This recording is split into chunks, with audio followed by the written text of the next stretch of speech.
Very good morning students, welcome to the class. Today we will again continue with the 6th chapter in your geography book, major landforms of the earth, right? अब तक क्या क्या पढ़ चुके हैं हम? Last class में हमने प्लेटूज को डिस्कस किया था और उससे पहले हमने माउंटेन्स को स्टडी किया था, यंगफोर्ड माउंटेन्स, ब्लॉक माउंटेन्स और वोल्केनिक माउंटेन्स को देख चुके हैं। ठीक है, लास्ट क्लास में हमने प्लेटूज को स्टडी कर लिया था। आज हम पढ़ेंगे प्लेन्स के बारे में। ठीक है, क्लियर है।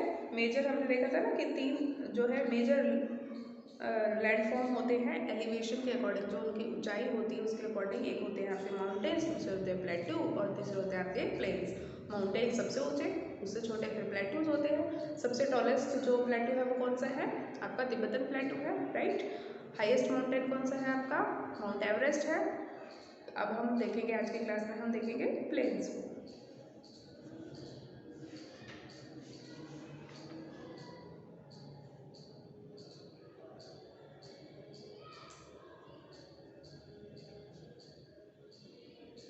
Open your geography book, page number 43, plains.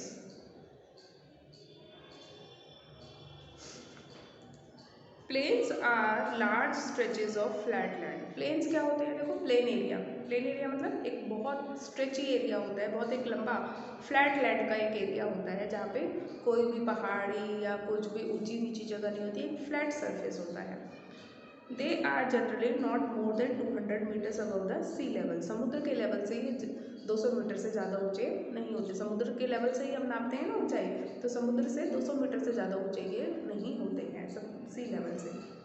Some plains are extremely level. Some plains are extremely level का मतलब कि कुछ प्लेन्स ऐसे होते हैं जो बिल्कुल प्लेन होते हैं, ठीक है। अदर्स में बी स्लाइटली रोलिंग एंड अनडोलेटिंग। कुछ जो होते हैं पूरी तरीके से जो है फ्लैट नहीं होंगे, पूरी तरीके से एक्सट्रीमली जो है लेवल्ड नहीं होंगे, प्लेन नहीं होंगे। उसमें क्या होगा? स्लाइटली रोलिंग होंगे, इस तरीके से रोल कर रहे होंगे। अनड्यूलेटिंग होंगे, यानी कि कुछ जो है ऊंचा नीचा उसमें होगा, पूरी तरीके से फ्लैट नहीं होंगे। Most of the plains are formed by rivers. ज़्यादातर जो प्लेन्स होते हैं कौन बनाते हैं? ये नदियाँ, रिवर्स बनाती हैं आपके। एंड देयर ट्रिब्यूटरीज, और नदियों की जो ट्रिब्यूटरीज होती है, ट्रिब्यूटरीज क्या होती है? जो उनकी सहायक नदियाँ होती हैं, ठीक है। तो प्लेन्स का निर्माण कौन करता है? या तो रिवर्स करती हैं या फिर उनकी ट्रिब्यूटरीज करती हैं, ठीक है। The reverse flow down the slopes of mountains and Erode them. अब नदियाँ क्या है? पहाड़ों से निकलती हैं, ठीक है। और पहाड़ों से निकलती हैं तो क्या है? पहाड़ की जो ढलान होती है वहाँ से गुजरती हुई बहती है। जब वो पहाड़ पे से स्लोप डाउन करती है, यानी कि पहाड़ों की जो ढलानें होती है उस पे से फ्लो करती है, तो क्या करती है? पहाड़ को इरोड करती है, यानी कि अपने साथ पहाड़ का कुछ हिस्सा बहा के ले जाती है। उसको हम क्या कहते हैं? Erosion. They carry forward the eroded material. अब जो ये इरोड का मतलब होता है जो छिलके ले जाती है, पानी अपने साथ जो माउंटेन का मटेरियल ले जाती है बहा के, उसको वो पानी अपने साथ जो है आगे बहाता ले जाता है, यानी कि नदी के साथ वो इरोडेड मटेरियल जो होता है वो पानी के साथ बहता है। Then they deposit their load consisting of stone, sand and silt along their courses and in their valley. अब जब ये सारा जो लोड होता है, जो भी ये जो इरोडेड मटेरियल होता है, नदियाँ इनको कहाँ, जब जो कि जिसमें स्टोन्स हो सकते हैं, सैंड हो सकती है, सिल्ट हो सकती है, ये जो अलॉन्ग देयर कोर्सेज यानी कि जो उनके बहाव के साथ होती है, वो कहाँ पे जमा करती हैं? अपने बहाव के आसपास, जैसे जहाँ से प्लेन रास्ते से गुजर रही है वहाँ पे साइडों में जमा हो जाता है ये सारा। सिल्ट हो गया, सैंड हो गया, स्टोन्स हो गए, या फिर जो उनकी घाटियाँ होती है, वैली होती हैं, वहाँ पे इस सारे मटेरियल को ये डिपॉजिट कर देती हैं, ठीक है। It is from these deposit that plains are form. इन्हीं मटेरियल से मिलके, इन्हीं जो डिपॉजिट्स होती है जो नदियाँ लेके आती है अपने साथ बहा के, इन्हीं से फिर ये जो प्लेन लैंड होते हैं ये फॉर्म होते हैं। आया समझ में आपको किस तरीके से बनते हैं प्लेन्स? हम हमेशा कहते हैं कि नदी का जो आसपास का प्लेन लैंड होते हैं वो बहुत फर्टाइल होते हैं। फर्टाइल क्यों होते हैं? क्योंकि नदियाँ जब पहाड़ पर से गिरती है तो वो पहाड़ का कुछ हिस्सा जो है अपने साथ इरोड करके ले आती है, जिसमें सैंड होता है, सिल्ट होता है, स्टोन होता है, और फिर जब ये बहती है आगे तो अपने कोर्स के साथ साथ इनको जमा कर देती है, या फिर अपनी घाटी में, अपनी वैली में इनको जमा कर देती है, और इस तरीके से प्लेन लैंड जो है वो फॉर्म होते हैं। Generally plains are very fertile. जो प्लेन्स होते हैं वो बहुत ज़्यादा उपजाऊ होते हैं। Construction of transport network is easy. Flat land पे क्या होगा, कुछ भी कंस्ट्रक्ट करना, कोई किसी भी चीज़ का निर्माण करना बहुत आसान होता है। जैसे पहाड़ पर रेलवे नेटवर्क बनाना है, आपको बहुत मुश्किल होगा पहाड़ों को काटना है, लेकिन फ्लैट लैंड पे अगर आपको ट्रांसपोर्टेशन नेटवर्क बनाना है, जैसे सड़कें बनानी है या फिर रेल लाइनें बनानी है, तो वो प्लेन्स पे जो है काफ़ी ईजी होता है। Thus these plains are very thickly populated regions of the world। इसलिए जो प्लेन एरिया होते हैं वो बहुत ज़्यादा पॉपुलेटेड एरियाज होते हैं पूरे वर्ल्ड में, ठीक है। ज़्यादातर लोग कहाँ रहना पसंद करते हैं, प्लेन एरिया में। क्यों? क्योंकि प्लेन एरिया में जो है इंफ्रास्ट्रक्चर की फैसिलिटी आसानी से डेवलप हो जाती है, वहाँ पे कोई भी कंस्ट्रक्शन करना ज़्यादा ईजी होता है। जहाँ पे ज़्यादा फैसिलिटी होगी तो वहीं पे ज़्यादा लोग रहना पसंद करेंगे, इसलिए जो प्लेन्स होते हैं ज़्यादातर लोग जो है, जो वर्ल्ड की जो ज़्यादातर पॉपुलेशन है वो प्लेन एरिया में ही रहती है। Some of the largest plains made by the rivers are found in Asia. जो हमारा कॉन्टिनेंट है एशिया, जो सबसे ज़्यादा बड़े बड़े जो प्लेन्स बनाए जाते हैं नदियों के द्वारा, वो ज़्यादातर जो है एशिया में ही पाए जाते हैं और नॉर्थ अमेरिका में पाए जाते हैं, ठीक है। तो क्या कह रहे हैं, some of the largest plains made by the rivers, नदियों के द्वारा बनाए गए कुछ बहुत बड़े जो प्लेन्स हैं वो एशिया में और नॉर्थ अमेरिका में पाए जाते हैं। For example in Asia these plains are formed by the Ganga. Asia में कौन सी नदी बनाती है प्लेन्स, गंगा नदी। And the Brahmaputra in India. एशिया में जो है गंगा और ब्रह्मपुत्र नदी जो है ये प्लेन्स जो है बनाती है बड़े बड़े। एंड यंगजे इन चाइना, यंगजे रिवर जो है वो चाइना में जो है प्लेन लैंड्स बनाती हैं, प्लेन लैंड्स को बनाती हैं। Plains are the most useful areas for human habitation. जो प्लेन लैंड होते हैं ये जो है ह्यूमन हैबिटेशन यानी कि लोगों के रहने के लिए बहुत ही यूजफुल होते हैं।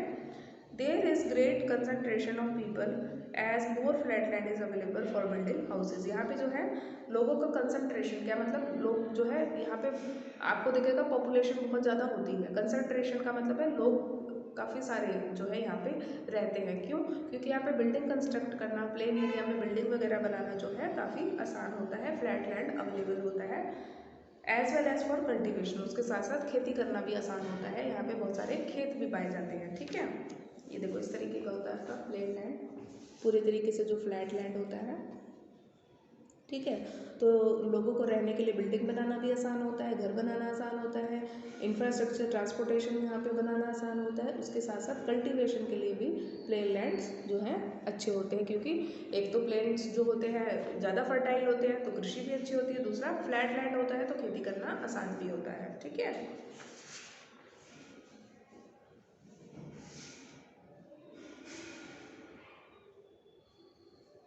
Because of fertile soil the land is highly productive for cultivation. क्योंकि जो नदियों के आसपास का जो प्लेन लैंड होता है उसकी मिट्टी बहुत उपजाऊ होती है, बहुत फर्टाइल होती है, इसलिए ये यहाँ पे the land is highly productive for cultivation. खेती के लिए जो लैंड होती है वो बहुत ज़्यादा उपजाऊ होती है। In India too the Indo Gangetic plains are the most densely populated regions of the country. Bharat में भी जो इंडो-गैंगेटिक प्लेन्स हैं, जो गंगा नदी के आसपास के जो प्लेन एरिया है वो क्या है, बहुत ही डेंसली पॉपुलेटेड है। हमारे देश के बहुत ही डेंसली पॉपुलेटेड एरिया है, मतलब बहुत ज़्यादा घनी आबादी वाले क्षेत्र हैं, ठीक है, जो इंडो-गैंगेटिक प्लेन्स के एरिया है। क्लियर है? तो ये हो गया आपका प्लेन्स। अब हमने तीनों चीज़ें कवर कर ली है, माउंटेन्स भी, प्लेट्यूज भी और प्लेन्स भी। सबसे ज़्यादा लोग कहाँ रहते हैं, कहाँ रहना पसंद करते हैं, प्लेन एरिया में। हाईली डेंसिटी जो है पॉपुलेशन की कहाँ पाई जाती है, प्लेन एरिया में। अब हम देखेंगे landforms and the people. Humans have been living on different kinds of landforms in different ways. अलग अलग तरीके का जो लैंडफॉर्म होता है उसमें लोगों के जो रहने का तरीका होता है वो भी अलग अलग होता है। Life is difficult in mountainous areas. अब आपको पता है कि पहाड़ों पे जो है लाइफ डिफ़िकल्ट होती होगी, पहाड़ों पे चढ़ना, पहाड़ों पे रहना, पहाड़ों पे घर बनाना, पहाड़ों पे ट्रांसपोर्टेशन बनाना, सारी चीज़ें, खेती करना, ये सारी चीज़ें मुश्किल होती होगी। तो लाइफ जो है मुश्किल होती है कहाँ पे, पहाड़ी क्षेत्रों में। Plains provide much better condition. Plains पे जो है काफ़ी अच्छी कंडीशन होती है रहने के लिए। It is easy to grow crops. यहाँ पे जो है फसलें उगाना आसान होता है। बिल्ड अ हाउस और a road in a plain than a mountain. Plain area में जो है पहाड़ों के कंपैरिजन में फसलें उगाना, हाउस बिल्ड करना या रोड बनाना ये ज़्यादा आसान होता है। Can you point out some differences in the ways people live on different kinds of landforms. क्या आप जो है बता सकते हैं कि क्या क्या अलग अलग जो है तरीके होते होंगे जिससे लोग जो है अलग अलग लैंडफॉर्म्स में रहते होंगे, कि पहाड़ों पे रहने वाले लोग किस तरीके से रहते होंगे, प्लेन्स में प्लेटेस में रहने वाले लोग कैसे रहते होंगे।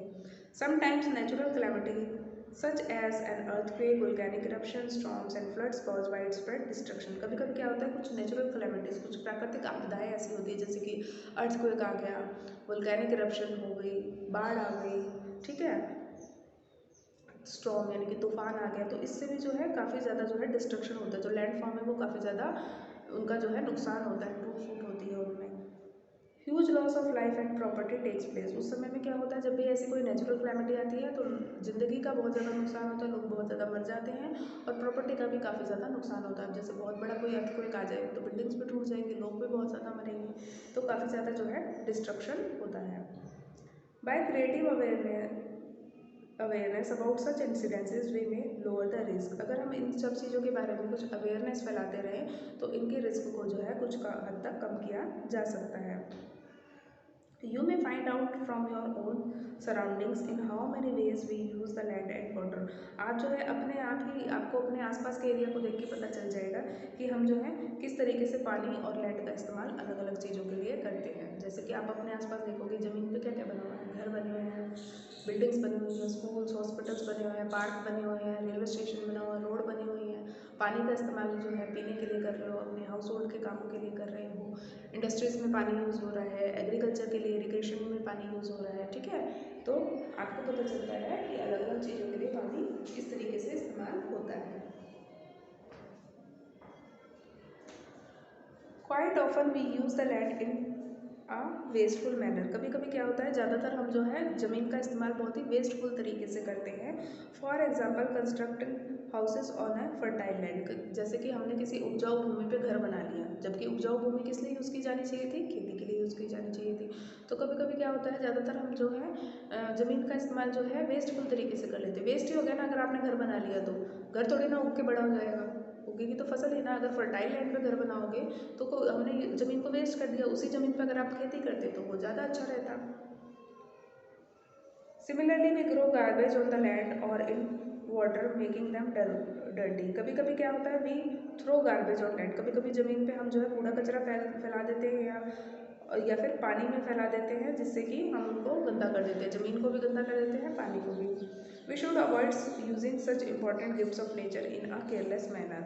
हमें जो प्रकृति ने इतने अच्छे गिफ्ट्स दे रखे हैं, इतने अच्छे उपहार दे रखे हैं, ज़मीन है, पानी है, हमें जो है इनको वेस्ट करने से बचना चाहिए, हमें इनका जो है दुरुपयोग नहीं करना चाहिए। The available land is not only for our use. क्योंकि जो ये लैंड हमें मिली हुई है सिर्फ और सिर्फ हमारे यूज़ के लिए नहीं है। It is our duty to leave the earth a better place for future generation as well. हमारी ये ड्यूटी है कि हम अर्थ को एक बेटर प्लेस छोड़ के जाए अपनी आने वाली जनरेशन के लिए। अगर आप ये सोच के चलोगे कि आगे आने वाली जनरेशन को भी ये ज़मीन जो है अच्छी हालत में मिलनी चाहिए, तो हमें आज के टाइम में इनको वेस्ट नहीं करना चाहिए, इनका दुरुपयोग नहीं करना चाहिए, और सोच समझ के ही इनका जो है इस्तेमाल करना चाहिए, ठीक है।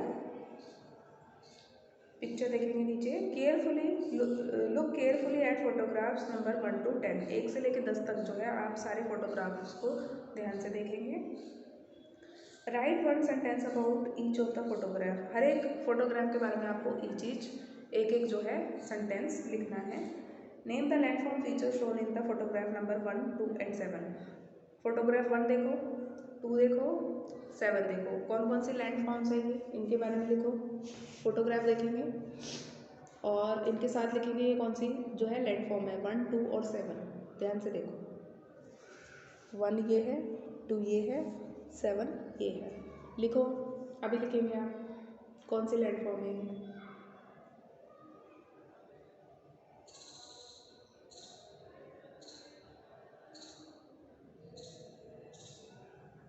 लिखा?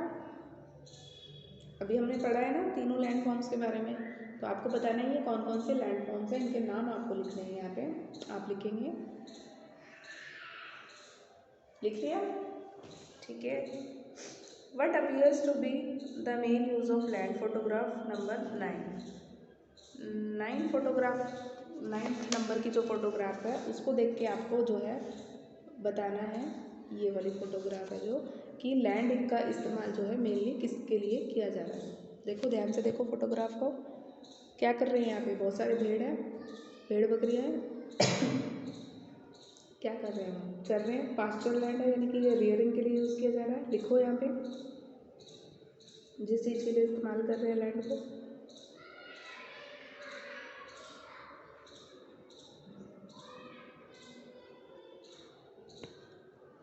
ठीक है, उसके अलावा क्या कह रहे हैं, what activities do you see in the photograph number 3, 6, 8 and 9। कौन कौन सी एक्टिविटीज हो रही है 3 में, 6 में, 8 में, 9 में। देखो क्या क्या हो रहा है, देखो 3 में देखो पहले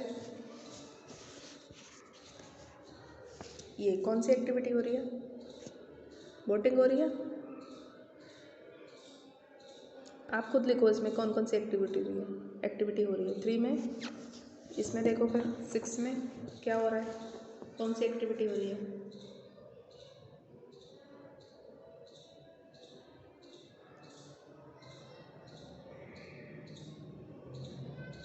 और इसमें देखो नीचे वाले में 8 में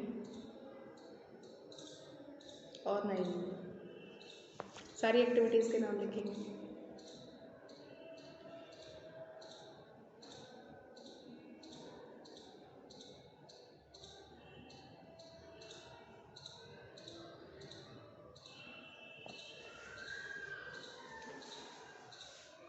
what type of houses do you see in photograph number 4 and 5। 4 और 5 में देखो 4 ये है आपका, 5 ऊपर है। यहाँ पे कौन किस तरीके के घर आपको दिखाई दे रहे हैं, यहाँ पे लिखो क्या है, यहाँ पे झोपड़ियाँ हैं, कच्चे घर है, यहाँ पे क्या है, पक्के घर है।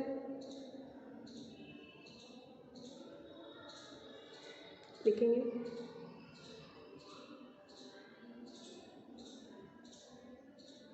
अरे यहाँ लिखो, देखो ध्यान से किस तरीके के घर है।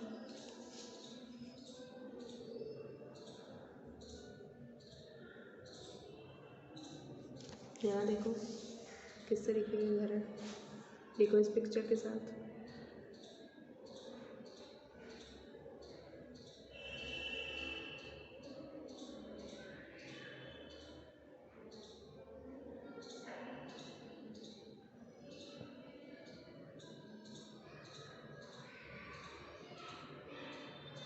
लिखा,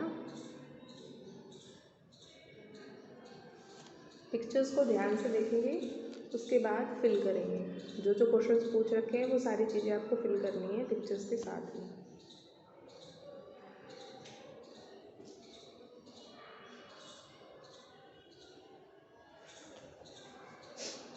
name the water sports games shown in photograph number 3 and 8। 3 और 8 में कौन कौन से जो पानी के खेल दिखाए गए हैं, वाटर स्पोर्ट्स दिखाए गए हैं या वाटर गेम्स दिखाए गए हैं, इनके आपको नाम लिखने हैं।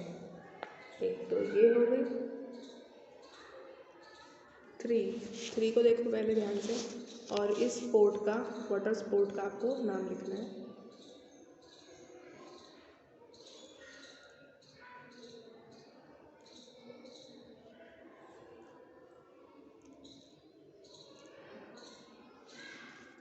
इस वाले स्पोर्ट को देखेंगे जो है आपका 8, फोटोग्राफ नंबर 8।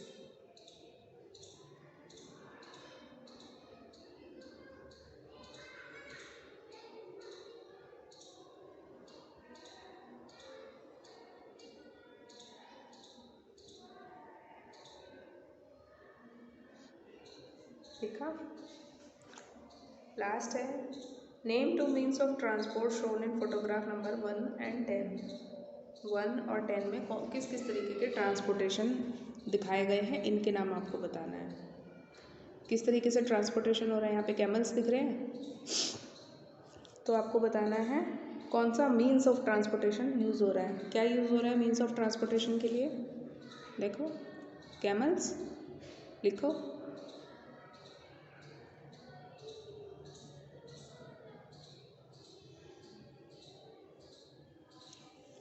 लास्ट वाले में देखेंगे। ध्यान से देखो और देखो कि ट्रांसपोर्टेशन के लिए क्या इस्तेमाल हो रहा है, कौन सा मीन्स ऑफ ट्रांसपोर्ट इस्तेमाल हो रहा है।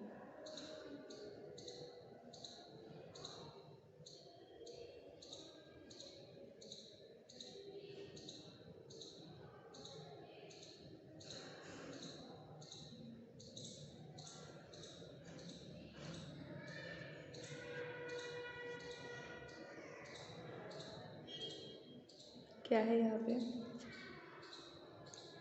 गाड़ियाँ दिखाई दे रही हैं, कार दिखाई दे रही है, तो मीन्स ऑफ ट्रांसपोर्टेशन का नाम लिख दो। उधर कैमल दिखाई दे रहे हैं तो कैमल लिख दो। यहाँ पे क्या दिखाई दे रहा है आपको, उसका नाम लिखो। कार है, कार लिखो।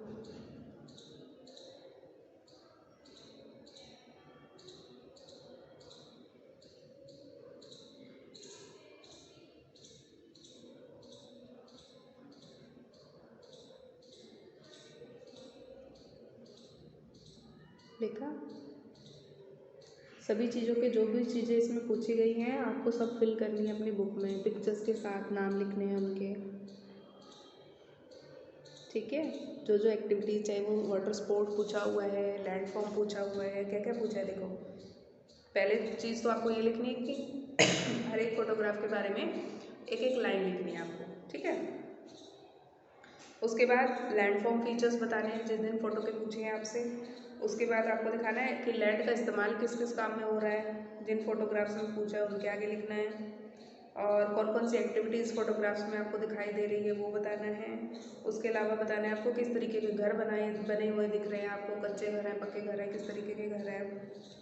ठीक है, और वाटर स्पोर्ट्स कौन कौन सी खेल रही जा रही है दो फोटोग्राफ्स में वो बतानी है। उसके अलावा मीन्स ऑफ ट्रांसपोर्ट इन दो फोटोग्राफ्स में 1 और 10 में क्या क्या यूज़ हो रहा है उसका नाम आपको बताना है। ठीक है, तो यहाँ पे जो आपका major landform of the earth है ये चैप्टर ख़त्म होता है। हमने इसमें क्या पढ़ा, जो मेजर लैंडफॉर्म्स होती हैं अलग अलग, मेनली जो है हमने 3 हिस्सों में बांटा लैंडफॉर्म्स को। एक हो गया आपके माउंटेन्स, दूसरा प्लेट्यूज और तीसरा प्लेन्स। तीनों को ही हमने स्टडी किया है इस चैप्टर में। ठीक है, तो यहाँ आपका जो ये चैप्टर है ये कंप्लीट होता है।